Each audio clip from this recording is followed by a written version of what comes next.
चुड़ैल मैडम। ओहो प्रतिज्ञा बेटा, आज तुम्हारा स्कूल में पहला दिन है। चलो जल्दी से मुझसे अपने बाल बनवा लो। माँ, मुझे आज बालों को खोलकर ही स्कूल जाना है। नहीं बेटा, तुम्हारी टीचर बहुत डांटेंगी और मैं नहीं चाहती हूँ कि टीचर मेरी बेटी को डांटे। और फिर तुम्हारे बाल भी इतने लंबे और सुंदर हैं कि मुझे इन्हें खोलने में डर लगता है। कैसा डर माँ? बुरी ताकतों का डर। खैर छोड़ो, तुम्हें अभी ये बातें समझ नहीं आएंगी क्योंकि इन्हें समझने के हिसाब से तुम अभी बहुत छोटी हो। सौम्या ने प्रतिज्ञा को ऐसे ही बातों में लगाकर उसके बाल बांध दिए और फिर वो उसे स्कूल छोड़ने आ गई। सौम्या ने प्रतिज्ञा को क्लासरूम के दरवाजे तक छोड़ दिया और वहीं से उसकी टीचर ने उसका हाथ पकड़ लिया। अब आपकी बच्ची मेरी अमानत, मेरा मतलब मेरी जिम्मेदारी है। अब आप घर लौट जाइए। जी जरूर प्रतिज्ञा बेटा, अच्छे से पढ़ाई करना। सौम्या प्रतिज्ञा को स्कूल में छोड़कर घर चली गई।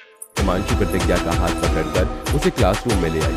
प्रतिज्ञा क्लासरूम में बैठे हुए बच्चों को बड़े गौर से देख रही थी। उनमें सभी लड़के लड़कियों के बाल बहुत ज्यादा छोटे, सिर्फ सिर से 1-1 इंच ऊपर ही उनके बाल दिखाई दे रहे और वो सभी बच्चे बहुत ज्यादा डरे हुए थे। देखो बच्चों, हमारी क्लास में एक और नई बच्ची आई है। चलो बच्ची, सभी स्टूडेंट्स को अपनी पहचान बताओ। प्रतिज्ञा। बहुत अच्छे, बहुत अच्छा नाम है तुम्हारा। चलो, तुमने तो अपनी पहचान बता दी, अब मेरी बारी है ये बताने की कि मैं क्या हूँ। ऐसे बोलकर हिमांशु अपने असली रूप में आ गई। वो कोई इंसान नहीं बल्कि एक चुड़ैल थी। प्रतिज्ञा उसे देखकर डर गई और वो उससे अपना हाथ छुड़ाकर भागने लगी कि तब कहाँ भाग रही है बच्ची? अब मुझे जाने दो, तुम भूत हो। भूत नहीं, चुड़ैल। हिमांशी ऐसे बोलकर जोर जोर से हंसने लगी। तो चलो, अब सब कुछ साफ है तो पढ़ाई शुरू करते हैं, लेकिन उससे भी पहले मुझे एक शुभारंभ करना है। हिमांशी ने ऐसे बोलकर प्रतिज्ञा को अपने पास खींचा। वो बहुत डरी हुई। कितनी लंबी घनी जुल्फें हैं, मगर अफसोस ये ज्यादा देर तक तेरे सर पर नहीं रहेंगी। तुम क्या करने वाली हो? तेरी जुल्फों का अंतिम संस्कार। मैं अपने बालों को नहीं कटवाऊंगी, तुझे कटवाने होंगे क्योंकि ऐसा मैं चाहती हूँ। और अगर तूने ऐसा नहीं करवाया तो मैं तुझे कच्चा समझ जाऊंगी, समझी? अब अपनी इस आवाज को बंद कर। हिमांशी ने ऐसे बोलकर प्रतिज्ञा के बालों को काट दिया और जब उसके सिर पर भी बस 1-1 इंच के ही बाल बचे थे, हिमांशी ने ऐसा करके उसे उसकी सीट पर बिठा दिया। बच्चों को अपनी बालों वगैरह नहीं बल्कि पढ़ाई पर ध्यान देना चाहिए। आप सभी बुक निकाल कर मेरे साथ ABCD पढ़ेंगे।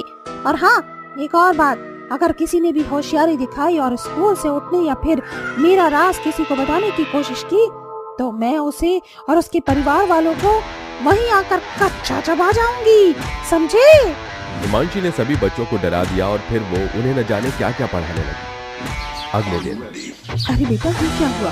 मैंने तो अब ध्यान दिया है तुम्हारे बाल। क्या हुआ मेरी बच्ची? मुझे स्कूल नहीं जाना।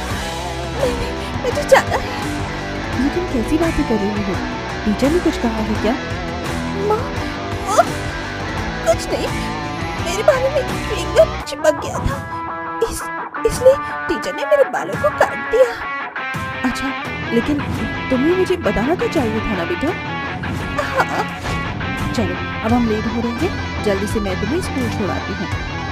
बेचारी प्रतिज्ञा डर्टी डर्टी स्कूल आ गई और फिर से वहाँ वो चुड़ैल भी उन्हें पढ़ाने लगी। देखो बच्चों, अगर कोई भी इंसान हमारे साथ बुरा करके हमसे माफी मांगे तो हमें क्या करना चाहिए? हाँ प्रतिज्ञा, इसका जवाब देगी। मैं? हाँ तुम। हमें इसे माफ कर देना चाहिए। बिल्कुल गलत जवाब।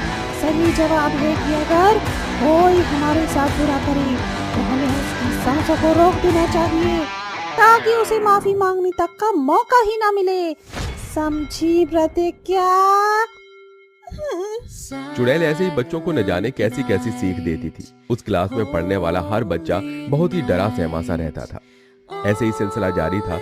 अब प्रतिज्ञा को भी वहां जाते जाते लगभग 15 दिन हो चुके थे। प्रतिज्ञा अब घर में भी मौज मस्ती नहीं किया करती थी। वो सारा दिन बस अपने कमरे में ही पड़ी रहती। और हर सुबह स्कूल जाने के टाइम पर तो वो कुछ ज्यादा ही उदास और घबराई हुई दिखती थी। लगातार यही सब देखकर सौम्या को प्रतिज्ञा की चिंता हो रही थी। एक दिन प्रतिज्ञा स्कूल ही गई हुई थी कि सौम्या अपने पति निखिल से बोली, निखिल जी, मुझे तो प्रतिज्ञा की चिंता हो रही है। वो पहले की तरह न हंसती है न खेलती है, बस सारा दिन अपने कमरे में पड़ी रहती है। और तो और स्कूल जाते टाइम तो उसके चेहरे का पूरा नूर ही उड़ जाता है। मुझे चिंता हो रही है, कहीं कोई मेरी बच्ची को परेशान तो नहीं करता है ना? तुम्हें ये बात प्रतिज्ञा से पूछनी चाहिए। मैंने उससे पूछने की बहुत कोशिश की, लेकिन वो कुछ बताती ही नहीं है। मुझे तो उसकी टीचर के ऊपर शक सा हो रहा है, क्योंकि मैंने उस स्कूल में प्रतिज्ञा की क्लास में पढ़ने वाले बाकी बच्चों के माँ बाप से भी बात की थी। सभी के बच्चों का यही हाल है। मुझे तो डर लग रहा है। तुम डरो मत, अगर ऐसा है तो चलो हम अभी स्कूल ही चलकर देखते हैं। ये सही रहेगा।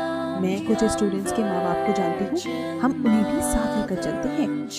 सौम्या ने बाकी बच्चों के भी माँ बाप से बात कर ली। कुछ ही देर में सभी सौम्या के घर पहुँच गए और सभी मिलकर स्कूल पहुँच गए और स्कूल के प्रिंसिपल से बात करने लगे।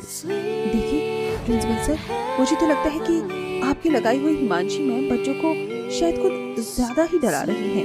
हिमांशी मैम, लेकिन हमारे स्टाफ में इस नाम से तो कोई भी टीचर नहीं है। क्या? लेकिन फिर क्लास 7 को कौन पढ़ाता है? क्लास 7 तो हमारे स्कूल में है ही नहीं। हमारा स्कूल तो सिर्फ 5th क्लास तक ही है। हे रामा। एक मिनट, आप शांत हो जाइए। आप अपने बच्चों को क्लास तक मुझे लेकर चलिए।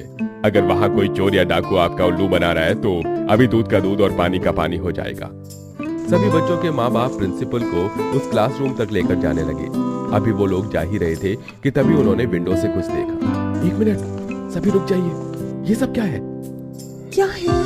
हे भगवान, ये तो निखिल जी। ये तो एक चुड़ैल है। अब मैं सब कुछ समझ गया।